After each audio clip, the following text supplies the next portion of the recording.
ಎಲ್ರಿಗೂ ನಮಸ್ಕಾರ ಸ್ನೇಹಿತರೆ. ನಾನು ಪ್ರಮೋದ ಕರಗೂರು. ಸ್ನೇಹಿತರೆ, ಹಮಾಸ್ ಉಗ್ರಗಾಮಿ ಸಂಘಟನೆಯ ಬಗ್ಗೆ ಕೇಳಿರ್ತೀರ.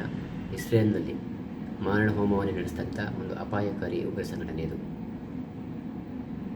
ಯಾಕಿವತ್ತು ನಾನು ಈ ಒಂದು ವಿಚಾರವನ್ನು ಮಾತನಾಡ್ತಿದ್ದೀನಿ ಅಂದರೆ, ಈ ಒಂದು ಉಗ್ರ ಸಂಘಟನೆಯ ನಾಯಕ ಅಂತ ಕರೆಸ್ಕೊಂಡಂಥವನು ಇರಾನ್ ಮೂಲದವನು. ಈತ ಖಾಲಿದ್ ಅಂತ ಹೆಸರು. ಈತ ಏನು ಮಾಡಿದಾನಪ್ಪ ಅಂದರೆ, ಪಾಕಿಸ್ತಾನ ವಶಪಡಿಸಿಕೊಂಡಿರ್ತಕ್ಕಂಥ POKಯ ರಾವಲ್ಕೋಟೆಯಲ್ಲಿರ್ತಕ್ಕಂಥ ಶಹೀದ್ ಶಬೀರ್ ಮೈದಾನದಲ್ಲಿ ಪಾಕಿಸ್ತಾನ ಮೂಲದ ಭಯೋತ್ಪಾದಕ ಸಂಘಟನೆಗಳಾದಂಥ ಜೈಷ್ ಇ ಮೊಹಮ್ಮದ್ ಹಾಗೂ ಲಷ್ಕರ್ ಎ ತೊಯ್ಬಾ ಉಗ್ರಗಾಮಿ ಸಂಘಟನೆಗಳು ಆಯೋಜಿಸಿದಂಥ ಒಂದು ಕಾರ್ಯಕ್ರಮದಲ್ಲಿ ಭಾಗವಹಿಸಿ ಆತ ಅಲ್ಲಿ ಅಬ್ಬರದ ಭಾಷಣ ಮಾಡಿದ್ದಾನೆ. ಇದು ಅತ್ಯಂತ ಗಂಭೀರ ವಿಚಾರ. ಈಗಾಗಲೇ ಇಂಟೆಲಿಜೆನ್ಸ್ ಅಂದರೆ ಗುಪ್ತಚರ ಇಲಾಖೆ ಕೂಡ ಇದರ ಬಗ್ಗೆ ಮಾಹಿತಿಯನ್ನು ಕೊಟ್ಟಿರ್ತಕ್ಕಂಥದ್ದು. ಇದು ಭಾರತದ ಒಂದು ರಕ್ಷಣಾತ್ಮಕ ವಿಚಾರದ ಮೇಲೆ ವ್ಯತಿರಿಕ್ತವಾದಂಥ ಗಂಭೀರವಾದಂಥ ಪರಿಣಾಮವನ್ನು ಬೀರುತ್ತೆ. ಈ ಒಂದು ಹಮಾಸ್ ಉಗ್ರಗಾಮಿ ಸಂಘಟನೆ ಏನಾದರೂ ಪಾಕಿಸ್ತಾನದಲ್ಲಿರ್ತಕ್ಕಂಥ ಲಷ್ಕರ್ ಎ ತೊಯ್ಬಾ ಆಗಿರ್ಬೋದು, ಜೈಷ್ ಎ ಮೊಹಮ್ಮದ್ ಆಗಿರ್ಬೋದು, ಹಿಜ್ಬುಲ್ ಮುಜಾಹಿದೀನ್ ಆಗಿರ್ಬೋದು, ಇಂತಹ ಸಂಘಟನೆಗಳ ಜೊತೆ ಕೈಜೋಡಿಸಿದ್ದಾದರೆ ಕಾಶ್ಮೀರದಲ್ಲಿ ಮತ್ತೆ ಪ್ರತ್ಯೇಕವಾದ ಭಯೋತ್ಪಾದನೆ ಹೆಚ್ಚಳಕ್ಕೆ ಕಾರಣ ಆಗುತ್ತೆ. ಹಾಗಾಗಿ ಕೇಂದ್ರ ಸರ್ಕಾರ ಈ ಒಂದು ವಿಚಾರದಲ್ಲಿ ತುಂಬ ಗಂಭೀರವಾಗಿ ಚಿಂತನೆಯನ್ನು ಮಾಡಬೇಕಾಗಿದೆ. ಪಾಕಿಸ್ತಾನ ಕಾಶ್ಮೀರವನ್ನು ವಶಕ್ಕೆ ತೆಗೆದುಕೊಳ್ಳಲೇಬೇಕು ಅಂತಕ್ಕಂಥ ಒಂದು ನಿರ್ಣಯವನ್ನು ಇಟ್ಕೊಂಡು ಪ್ರತಿ ವರ್ಷ ಈ ಒಂದು ಆಚರಣೆಯನ್ನು ಮಾಡುತ್ತೆ.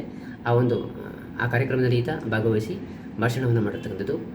ಇಲ್ಲಿ ಪಾಕಿಸ್ತಾನದ ಒಂದಷ್ಟು ನಾಯಕರು ಕೂಡ ಭಾಗಿಯಾಗಿರ್ತಕ್ಕಂಥದ್ದು ಕೂಡ ಮಾಹಿತಿ ಬಂದಿರತಕ್ಕಂಥದ್ದು. ಹಾಗಾಗಿ ಕೇಂದ್ರ ಸರ್ಕಾರ ಕೂಡಲೇ ಈ ಒಂದು ವಿಚಾರದಲ್ಲಿ ಒಂದು ಸೂಕ್ತವಾದಂಥ ಮುಂಜಾಗ್ರತಾ ಕ್ರಮವನ್ನು ತೆಗೆದುಕೋಬೇಕಾಗುತ್ತೆ. ಇಲ್ಲದಿದ್ದರೆ ಪಾಕಿಸ್ತಾನದ ಒಂದು ಭಯೋತ್ಪಾದನೆ ಚಟುವಟಿಕೆ ಈಗಾಗಲೇ ಜಾಗತಿಕ ಮಟ್ಟದಲ್ಲಿ ಜಗಜ್ಜಾಹೀರಾಗಿರ್ತಕ್ಕಂಥದ್ದು. ಇಂತಹ ಪಾಕಿಸ್ತಾನ ಇಂತಹ ಉಗ್ರಗಾಮಿ ಸಂಘಟನೆಗಳಿಗೆ ಮತ್ತಷ್ಟು ಆಶ್ರಯವನ್ನು ಕೊಡ್ತಾ ಹೋದರೆ ಅಂತಾರಾಷ್ಟ್ರೀಯ ಮಟ್ಟದಲ್ಲಿ ಪಾಕಿಸ್ತಾನ ಅಂದರೆ ಜಾಗತಿಕ ಮಟ್ಟದಲ್ಲಿ ಭಯೋತ್ಪಾದಕ ರಾಷ್ಟ್ರ ಅಂತಕ್ಕಂಥ ಒಂದು ಗುರುತನ್ನು ಹಾಗೆ ಉಳಿಸ್ಕೊಂಡು ಹೋಗುತ್ತೆ.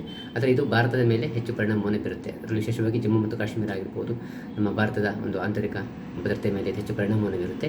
ಆ ಹಿನ್ನೆಲೆಯಲ್ಲಿ ಕೂಡಲೇ ಕೇಂದ್ರದ ಸರ್ಕಾರ ಅಂದರೆ ನರೇಂದ್ರ ಮೋದಿಜಿಯವರ ಒಂದು ಸರ್ಕಾರ ಹಾಗೆ ಕೇಂದ್ರದ ಗೃಹಮಂತ್ರಿಗಳ ಒಂದು ಅಧ್ಯಕ್ಷತೆಯಲ್ಲಿ ಕೂಡಲೇ ಒಂದು ಸಭೆಯನ್ನು ಕರೆದು ಈ ಒಂದು ವಿಚಾರದಲ್ಲಿ ಗಂಭೀರವಾದಂಥ ಒಂದು ಚಿಂತನೆಯನ್ನು ನಡೆಸಬೇಕಾಗಿದೆ ಸ್ನೇಹಿತರೆ.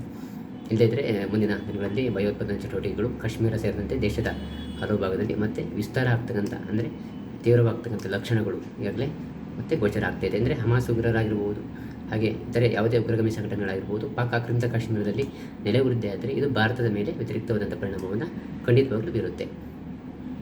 ಸ್ನೇಹಿತರೆ, ಮುಂದಿನ ಒಂದು ವಿಡಿಯೋ ಕಾರ್ಯಕ್ರಮದಲ್ಲಿ ಇನ್ನೊಂದು ವಿಶೇಷ ಕಾರ್ಯಕ್ರಮದೊಂದಿಗೆ ಮತ್ತೊಮ್ಮೆ ಭಾಗಿಯಾಗ್ತೀನಿ. ನಾನು ಪ್ರಮೋದ ಕರಗೂರು. ನಮಸ್ಕಾರ ವೀಕ್ಷಕರೇ, ಧನ್ಯವಾದಗಳು.